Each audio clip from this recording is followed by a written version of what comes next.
lead is 7. It's stolen by Conley. He pickpockets Murray. He gets it off to Reed. Corner, Edwards, aim, shoot, score! Timeout!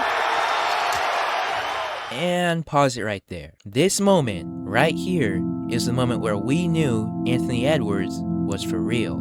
Yes, obviously we knew Anthony Edwards was a great player.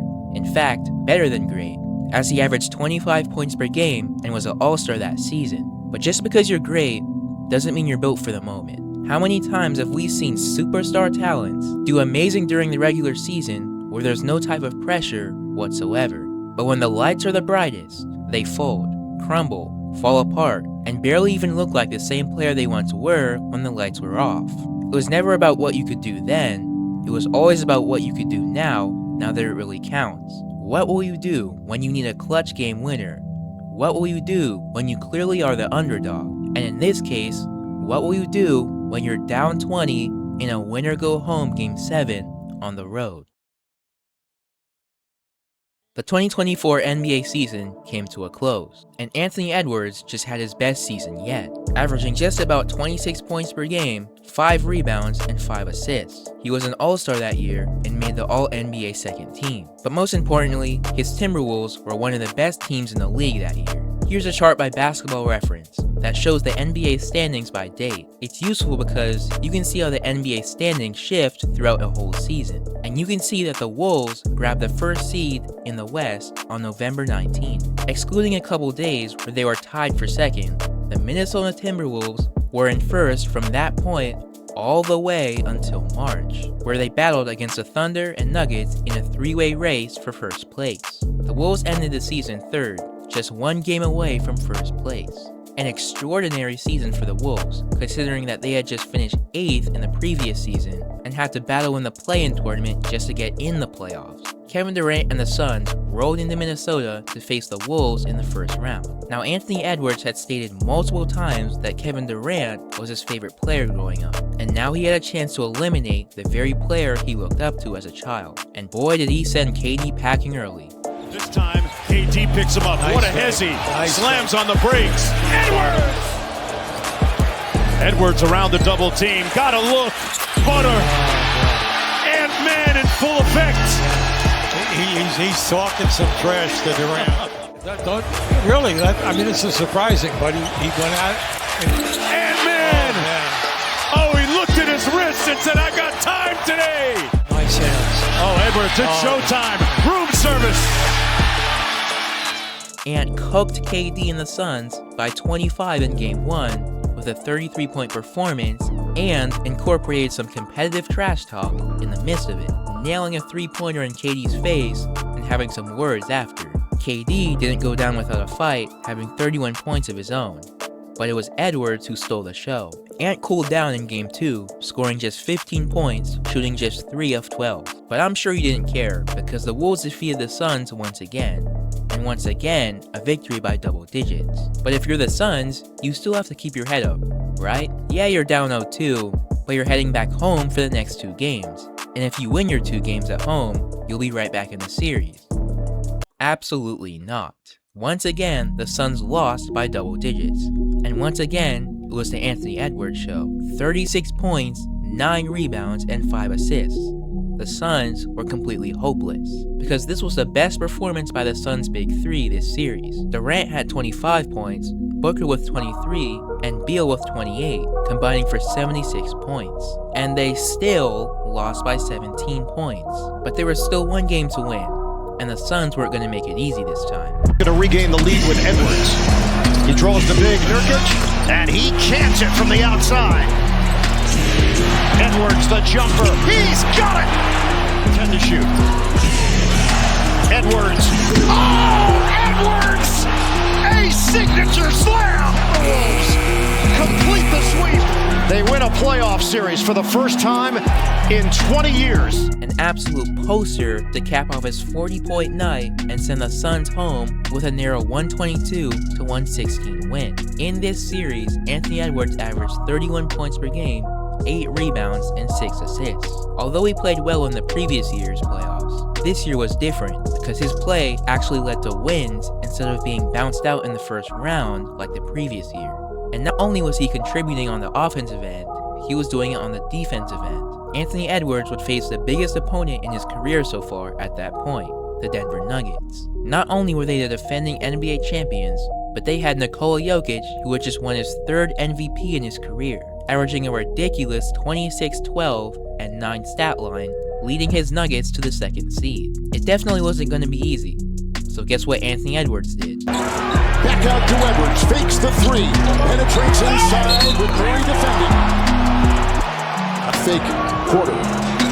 Back from Jokic, knocked away by Edwards.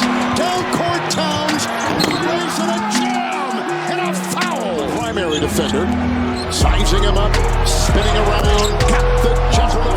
Shot clock at 7. He'll dance, great cut over, and a shot. What a play! 35. Shot clock at 5. Edwards working, leaning, spinning, shot, sticks it, man. Timeout, Denver. What a win for the Minnesota Timberwolves on the road in the 2nd round for the first time since 2004. That's it. A 43-point night and a W on the road. It can't get any better than that. Jokic had himself a good game as well, putting up 32 points, 8 rebounds, and 9 assists, but his 7 turnovers definitely contributed to the loss. Game 2 was more of the Anthony Edwards show, absolutely cooking the Nuggets by 26, and were shockingly up 2-0. Edwards rolled into Denver, one of the hardest places to win on the road, and dropped another efficient 27 points and 7 assists. Edwards and the Wolves were yet to lose a game in the playoffs, going 6-0. Edwards was averaging a ridiculous 32 points per game. The fans and media had seen enough, and it was around this time where Anthony Edwards started to get some interesting comparisons. Watching Anthony Edwards gave me flashbacks of MJ in Game 1 of the 1992 NBA Finals. And then looked at Magic in the NBA Finals against the Portland Trailblazers. It was like, yo, what do you want me to do? Remember that? All of the athleticism is there. Very similar. I tried to, I said it to you yesterday, and y'all looked at me like I was, or you did at least looked at me like I was halfway crazy. Michael didn't develop a deadly mid-range jumper to around his 5th year or so in the NBA, where it was just super wet. A lot of the stuff what Ant-Man is doing now is what Jordan was doing early in his career. Getting called MJ's son in your 4th NBA season is definitely something that comes with expectations, but it also comes because of your insane play. And let's be honest, these comparisons at the time may have been a stretch, but they weren't completely wrong. The man hooped just like Jordan, had confidence like Jordan, and most importantly, he even looked like Jordan. So, how did Ant respond to these insane comments? With a 27-point loss at home, the Timberwolves' first loss of the NBA playoffs. Edwards played okay, putting up 19 points on 8 of 15 shooting, but had an awful minus 32 plus minus. He definitely got outplayed by Jokic, as he scored 24 points, 14 rebounds, and 9 assists. This was a big loss for the Wolves, because since they were at home, this was a golden opportunity to go up 3-0 in the series. But if you wanted to be great, you had to learn how to bounce back. It was no longer about how you played, it was about how you respond. See how it does tonight. A turnover right there by Denver. Look at the speed of Edwards inside. The 36-year-old guard. It's out to Edwards. A triple. Oh, is he still? It's out to Conley. Defensive screws it. Look at him fly inside. He got it to go. That was his 3rd turnover. 3. Edwards. And Anthony Edwards. It's a 3. Anthony Edwards struck again with a 44-point masterpiece in Game 4, but it wasn't enough, as Nikola Jokic matched his energy with 35 points along with 7 rebounds and 7 assists. The Wolves went down, but it definitely wasn't without a fight. Another legendary performance from Ant enhanced the MJ comparisons even more now. But with Minnesota losing both games at home, they were in a very bad spot, because now they had to go back to Denver for Game 5. The Nuggets took all that momentum into Game 5 and cooked the Wolves by double digits. The Timberwolves had gone from winning their first 6 playoff games to now losing their last 3. Ant would put up 18 points in the loss, but had 9 assists to go along with it on 5 of 15 shooting. And the reigning MVP showed why he was the MVP with a 40 ball and 13 dimes. The Wolves, after such an amazing start, suddenly were on the brink of elimination. And this leads me to my point at the start of the video. Yes, a superstar can stuff the stat sheet all he wants, but what does a true superstar do when it counts? If he can get it done when it matters the most, that's when he really separates himself from the rest. And now it was Ant's turn. Down 3-2, one slip up, and you're going home. How would he respond? Well, let's find out. Establishing there, they double teamed him and then kicked them all out. It's kind of a triple switch. And now a steal. This could be fun. Edwards to the rack. Shoot, Murray spinning, has to force it up. How about that Timberwolves D? Edwards a three. You bet. And hit. Rebound kept alive. Conley to Edwards. Corner three is good. Edwards, oh, what a move to the rack.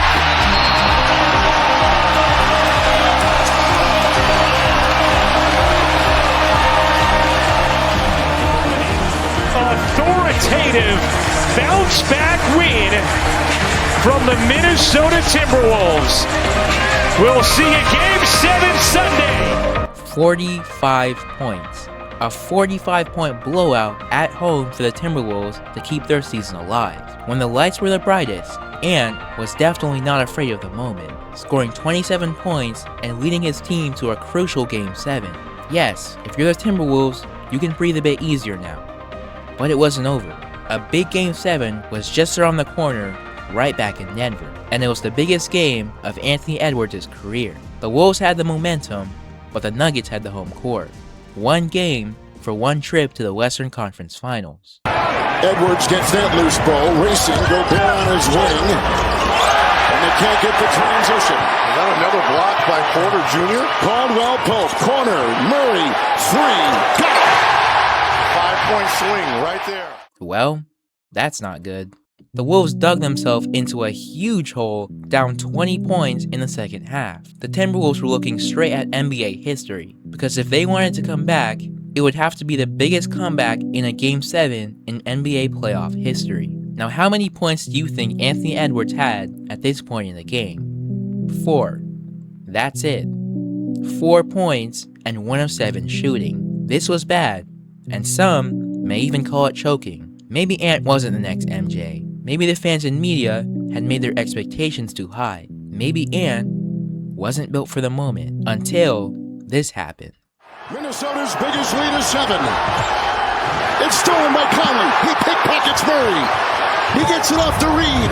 Corner, Edwards, aim, shoot, score! Timeout! Yes, you are reading that score right. The Minnesota Timberwolves came all the way back from down 20 and were now up 10 with 3 minutes left to go. This shot right here was the dagger, and the most important shot in the series. There is not a single speck of fear in this man's heart, and he lets the entire arena know. With this shot, Ant let the whole world know that he was never afraid of the moment, and there was not a single moment in this game where he thought he was going to lose. And if you're the Denver Nuggets, you see an opponent like that, and you know you're not winning. The Wolves would close out the last 3 minutes of the game and win Game 7 98-90 to move on to the conference finals. Ant finished the game with 16 points, 8 rebounds, and 7 assists, and overcame a tough shooting night to bring his team to a win. Now some may look at this stat line and see someone who played horrible, but if you really take a close look, it was someone who still had confidence and never shied away when the lights got bright. Even when down 20 points, even when you're having a bad shooting night, he still found the way to overcome it and get the job done. And that's when you become a true superstar.